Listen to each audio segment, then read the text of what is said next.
According to Forbes magazine, over the next 2 decades, an unprecedented shift of demographics and finances will take place, and it will be felt by nearly every American and by extension every Canadian.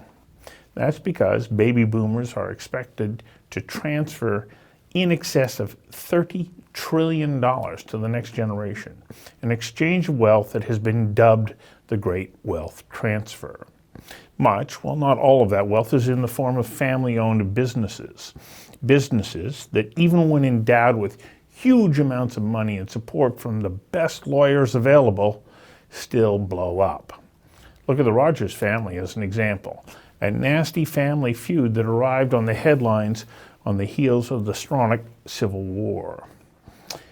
If the rich can't handle it, asks Nicole Garton, how can the average to medium-sized small family business hope to navigate the choppy waters of succession? In her book, Harnessing Conflict, How Business Family Can Not Just Survive but Thrive, Garton addresses the myriad issues that need to be attended to when passing ownership of the family business on to the next generation. I invited Nicole Garton to join me for a conversation that matters, that every family business must have when planning a transfer of ownership. Nicole, welcome. Thank you. It's a tricky business, and I know it sounds funny to use that, but it really is. We see this happen on the big, names, and it blasts out onto the headlines, but it's an internal struggle that virtually every family-owned business has to have, can have, and doesn't necessarily know how to navigate their way through. What are the dangers of not getting ahead of this and planning properly? Well, thank you for asking. I think there's macro dangers and micro issues. So on a macro basis, small to medium-sized business apparently account for more than half of Canadian GDP, and they're estimated to employ up to 70% of Canadians. And so this is a significant part of our economy, and a lack of planning is going to affect not just the individual families and the hard work and then the customers, but on a national level, this has incredible importance in terms of our economy and employing Canadians. Yeah, get it wrong and people will lose their jobs. There'll be a lack of economic activity and so on. So that's on the macro level. On the micro level, though, how do you then start to address the many, many issues that get in the way and need to be anticipated and addressed in advance?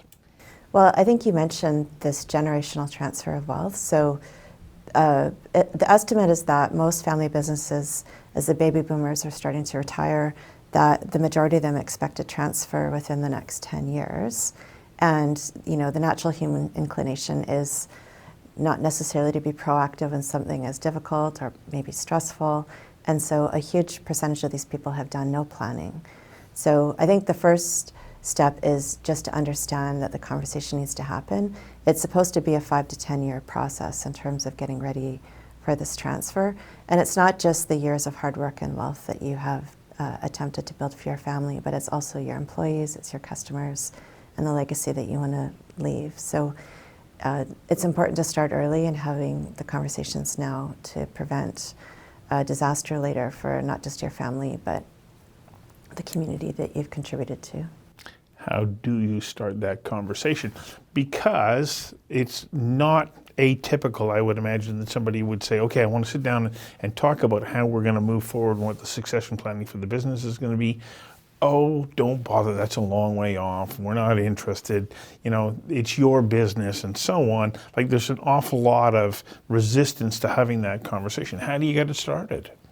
Well, in family business methodology, they talk about the 3-circle model. So there is the family circle, there is the business circle, and then there is the ownership circle. So the family circle is, the often mom and dad and maybe siblings, cousins that are involved in the business.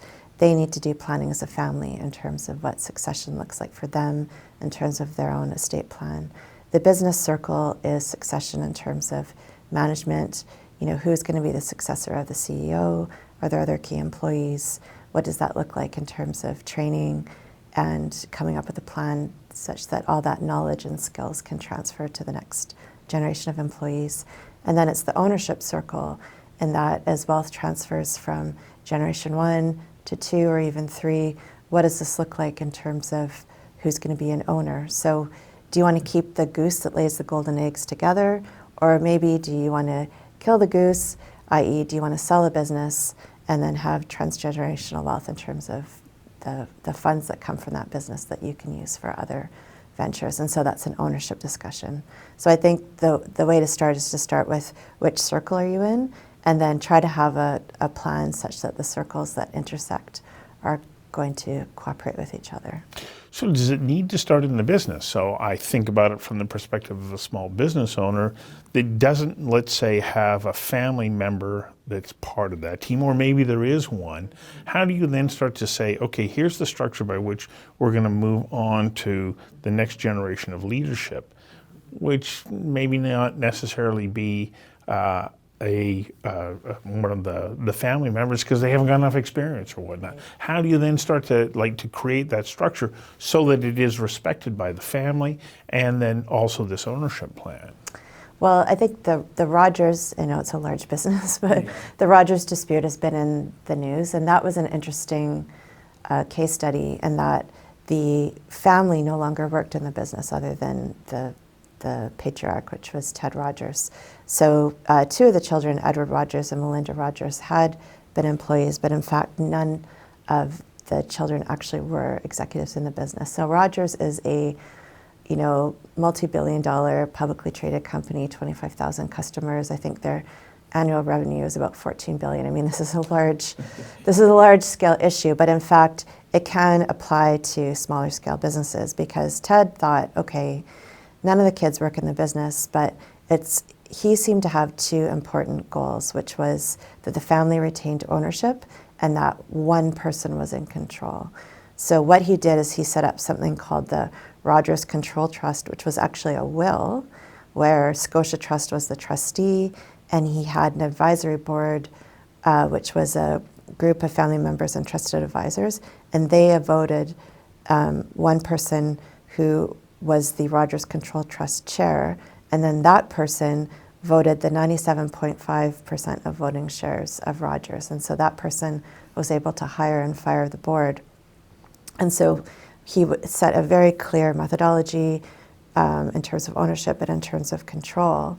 I think what failed was a lack of transparent and open communication between the parties, because Edward, who is the son, I think purported to try to change the CEO without maybe a full and transparent conversation with the board of Rogers Communications, but also the Rogers Control Trust board.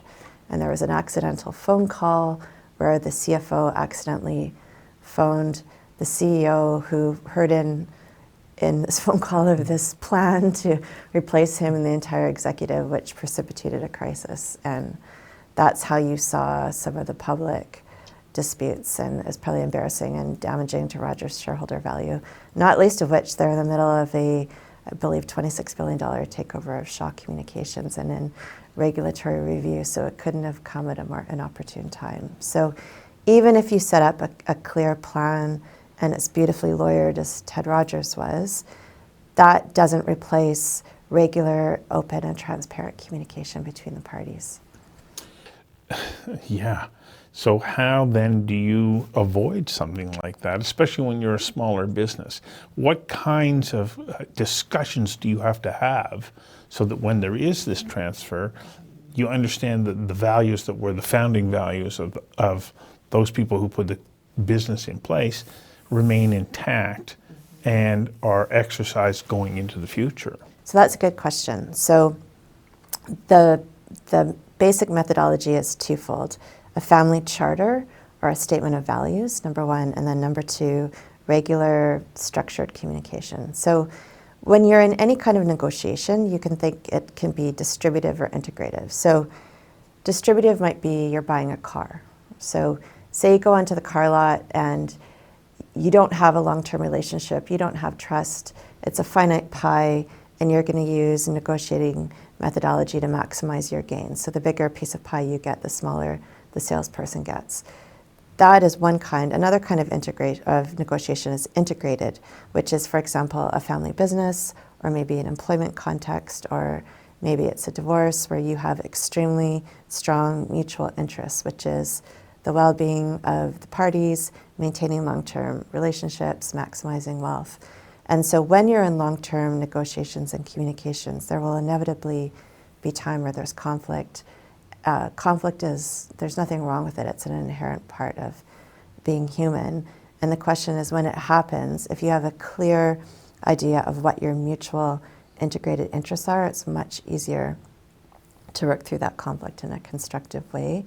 And you can even come on the other side better than you were before. So, it doesn't have to be fancy, it doesn't have to be complicated, but it should be an intentional meeting where we say, okay, who are we as a family? We have this successful corner store, or maybe we have a car dealership, or whatever kind of business it might be, industrial piping, whatever it is. It's who are we as a family? What does this business mean to us? What does wealth mean to us? What does legacy mean to us? And what makes us unique and really matters? And get buy-in from everybody to get really clear on those values, and then have intentional regular meetings. And they don't have to be professionally facilitated. It can just be a family meeting, but you proactively bring up issues before they arise. You talk through things, you keep the lines of communication open, you build trust. And when it gets difficult, as inevitably will, you can focus on those values. And I think in the Stronach case and in the Rogers case, I think those were fundamentally communication breakdowns, and it got really distributive, unfortunately, for those families, which was, damaging for sure in terms of their relationships, embarrassing, damaging the legacy, and arguably damaging the goodwill and brand of the business. So it was not great all around. So I think for the regular person, yes, get the best lawyer you can, yes, get the best accountant you can, but they don't lead. You lead, because you decide what are our values, what really matters to us. Keep the communication going, and then have the technical piece follow your values, not have them lead you. So does that discussion start in the family first? And then does the family then have independent discussions with the leadership in the company, even though it may be many of the same people? But once you come into the company, there are other members of that team that need to be a part of it. Does there need to be this ongoing dialogue between both? So I believe it should start in the family first, and the family should get really clear, because those, in fact, are the key drivers generally of the business. Is often it's been traditionally dad, but now it might be mom and or dad, and get clear in terms of what the values and goals are, and then that will drive what the business, methodology and goals are, and the ownership goals. So an example, the Griffiths family is another example in that, what was Mr. Griffiths Sr.? He, incredibly successful entrepreneur, beautiful tax plan, but I don't think there was 4 kids, but my understanding from presentations that Emily Griffiths has done is that the 2 older children were quite a bit older, and the 2 younger children didn't really know them as well. So it was a lack of trust and knowledge and shared values, and that even though there was preeminent planning, that lack of a clarity of vision and direction, once that generation passed away, exploded as well at that time into litigation. So I think if Dad had had a family meeting and got the kids in a room in terms of clarity of what the future looked like, did they want to own this business together? What were the goals and objectives, strengths and weaknesses of them, and got on the same page, I think it would have been, he should have saved probably a lot of time and money on the lawyers and just spent more time with the kids. Well, that's an interesting point, because if you look at the Griffiths family, they had, in essence, 2 different divisions within the family ownership. There was the sports side, and then there was the broadcasting side. Who was going to be owners? Who wasn't? Who could and couldn't, determine how those businesses were going to move forward. So that comes to your point about ownership. How do you transfer that ownership from which may have been the founder, to the next generation in a way that's going to mitigate your tax costs and legal costs and so on, but helped keep what has become, the source of income and wealth for the family intact. So have you heard of the concept shirt sleeves to shirt sleeves in 3 generations? No, I have not. So, shirt sleeve to shirt sleeve. Yes, in 3 generations. So the first generation comes from nothing, builds all the wealth.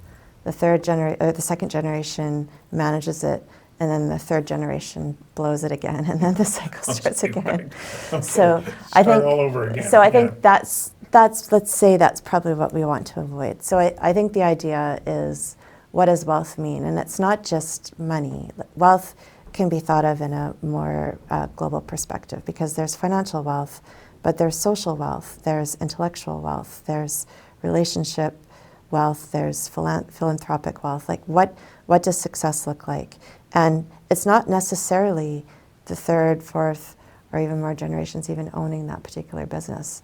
And that's the concept of transgenerational wealth, and that you can use this hard work and the resources, and if you're able to exit it in a positive way and then redeploy those assets such that the further members of the family can use those resources to further their objectives, that's also success. Mm-hmm. And so it's part of elucidating values, it's part of communication, and it's also part of parenting such that you want to raise children such that they can be stewards of the wealth that they perhaps were very lucky to inherit, but being responsible citizens. And if you're given privilege and opportunity, you have a responsibility to give back. And what does that look like for you? And it doesn't happen overnight. This is just like parenting. This is years of investment, conversation, encouragement, leadership, carrot, stick. And the idea is that you leave the next generation positioned to be the best of who they are and give back as best as they can. And that's the goal anyway. Well, as you're speaking, I think about the Louis family. Started with H.Y., went to Tong Louis, and now Brant Louis is the third generation running that company. But the succession plan, basically is you're going to be here for 10 to 15 years working your way up through the business. You're going to know fully what those values are before you're going to be given, the keys to the car. That is a good model, and the more you speak and talk about, this is long-term planning. You can't write it out on the back of a napkin and hope that it's going to hold up. So in the Stronach family, which I discussed in my book, Frank Stronach, I think a lot of people are familiar. He came from Austria with virtually nothing, and he built an absolute success story, $1 billion car parts company.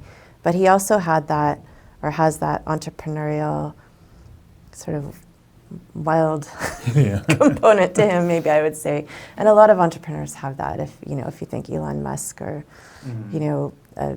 Steve Jobs, a lot of the genius and the wealth creators are often very creative people. So what happened with that is they built all this wealth, and he has a son and a daughter, but clearly Belinda appears to have been the apple of his eye, and she came up for years and years and years and was clearly her father's protege. And then they expanded into racetracks, and Frank got a huge passion in agriculture and grass-fed beef and all these things. So what happened is they got into all these other businesses, and they weren't necessarily, or definitively not, as financially successful as the original business had been. And a lot of that conflict came from the fact that my understanding is the agricultural business was losing very large sums of money, and then the family had to have a regroup in terms of, was this working? And that precipitated Frank, unfortunately, suing Belinda for $500 million. She countersued. They eventually did settle 2 years later, and it was the result that it probably should have been, in that Frank was able to take the agricultural assets, and Belinda was able to take the racetrack assets. But, avoiding the 2 years of public and acrimonious litigation probably would have been preferred. And I can't imagine they have Christmas dinner together, which is sad, because clearly they're very similar to each other, and there's a great love and regret. You touched on an interesting point there. Frank was the entrepreneur, And then the next generation has to have those leadership and management skills. So I'm going to come back to Brant Louie, because in the conversation he said, I'm not an entrepreneur. I didn't build the company. What I did is I came in as an experienced member of the team, and my responsibility then was to manage it and build on what my father and grandfather had built. And as a result, it's been very successful. It's a good model to look at. So we've only just begun to touch on this. Tell us a little bit more about what readers can find in the book, because they're going to be, this will hopefully be a taste for them to say, oh yeah, I need to get that book and I need to start planning now. So the book came out of actually my Master's of Law in Dispute Resolution. So I practiced for many years in wills and estates and family law, and I also own a trust company. So family, legacy, finances, conflict are, years of firsthand experience. So I decided to further my education to get the underlying sort of academic methodology, and I ended up writing my thesis on business families and conflict and how you can prevent it to the extent possible, and then also when it inevitably happens, how to effectively manage it so it can be constructive rather than destructive. And as a result of everything that I learned in that, I have turned it into a book that hopefully lay people, advisors, and business families can pick up. And we use the Stronach family as an example, but there's a lot of methodology in the book in terms of what preventative structures you can put in place, what does good governance look like, and when conflict inevitably happens, what are the sources of it, and what are the best ways to manage it. And I hope that people find the book helpful. Well, it's not a huge book, but it is dense, and as you say, each one of those points or topics is going to take a considerable amount of commitment from each family member to see their way through to hopefully success. And even then, I mean, we have the human element that comes into play, and I don't know that you can ever fully prevent, different objectives or wants and wishes and dreams of future generations. But that's the magic. That's the beauty and tragedy of humanity. We can build beautiful things, and we can also be very destructive. So that is the art of it. And how can you take the gifts of your family and the humanity that you've been given and use that in the most constructive way possible? Well, it sounds to me like open, honest, and sometimes difficult conversations need to take place. That's right. Thank you very much for your time today. Thank you for having me.